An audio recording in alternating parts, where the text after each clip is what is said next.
COVID is hitting Alberta harder than anywhere in Canada because we have the lowest rate of vaccination in Canada. This is despite 9 months of educating people about the safety and effectiveness of the vaccines, but it has now become clear that to save lives and prevent business closures, we must go further in encouraging vaccination and reducing the chance of infection for those who are unprotected.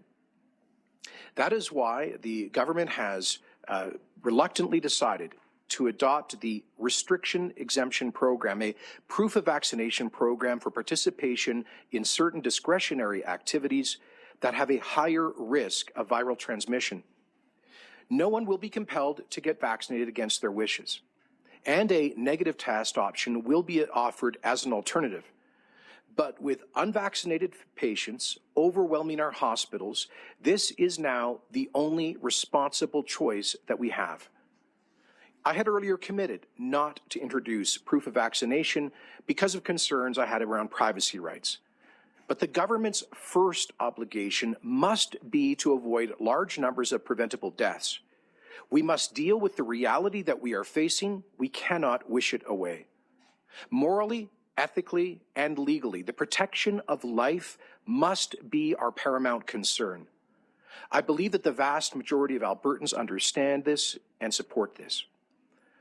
Our third key goal is to reduce viral transmission. If we fail to do so, the pressure on our hospitals will be unsustainable for weeks to come. So this is truly a life and death matter. That is why the government has authorized a series of new public health measures, such as capacity limits, limits on indoor socializing, requiring people to work from home whenever possible, physical distancing, and more that will be detailed by the Minister of Health in a moment.